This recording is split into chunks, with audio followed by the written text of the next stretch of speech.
Motor రవాణా రంగ సంస్థకు సంక్షేమ బోర్డును ఏర్పాటు చేయాలని హైదరాబాద్ చికడపల్లిలోని లేబర్ ఆఫీస్ కార్యాలయం వద్ద ట్రాన్స్పోర్ట్ యూనియన్ డ్రైవర్స్ ఆధ్వర్యంలో నిరసన చేపట్టారు.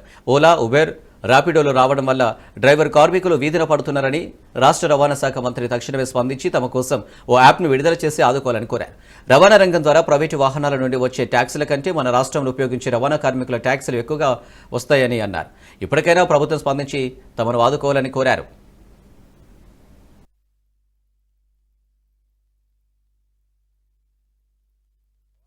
సంక్షేమ బోర్డు, డ్రైవర్ సంక్షేమ బోర్డు కోసం గత 25 సంవత్సరాలుగా మేము పోరాటం చేస్తున్నాం.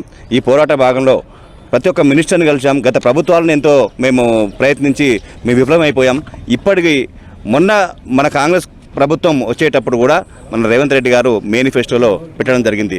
డ్రైవర్ సంక్షేమ బోర్డు ఏర్పాటు చేస్తాం అని చెప్పేసి, అది 26వ కాలంలో దాన్ని పక్కకు పెట్టి గిగ్ వర్కర్ల ఆధారికంగా పనిచేసే వారిని గిగ్ వర్కర్ల గుర్తించడంలో తప్పులేదు. వాళ్ళకు కూడా ఒక సెక్యూరిటీ అనేది కావాలి. కానీ గిగ్ వర్కర్లో పనిచేసే వాళ్ళు చదువుకున్న వాళ్ళు, మేధావులు చాలామంది ఉన్నారు. అందులో 4 గంటలు 3 గంటలు పనిచేసే వాళ్ళు ఉన్నారు. కానీ తర్వాత వాళ్ళు వేరే ఉద్యోగం వెతుక్కొని అందులోకి వెళ్ళి పని చేయకుండా పోతారు. కానీ మేము అట్లా కాదు. రవాణా రంగం నుంచి మేము ఒక ప్రొఫెషనల్గా డ్రైవింగ్ లైసెన్స్ పొంది ట్యాక్స్ కట్టి, గవర్నమెంట్ ట్యాక్స్ కట్టి మేము ప్రొఫెషనల్ డ్రైవింగ్ చేస్తున్నాం. మీ జీవనోపాధి మాది ఇదే. కాబట్టి మాకు ప్రత్యేక బోర్డు ఏర్పాటు చేయాలని గత ప్రభుత్వాలు కూడా రిక్వెస్ట్ చేశాం. ఈ ప్రభుత్వాన్ని కూడా రిక్వెస్ట్ చేశాం. మరీ చెప్తున్నామండి, రేవంత్ రెడ్డి గారు మీరంటే మాకు చాలా గౌరవం.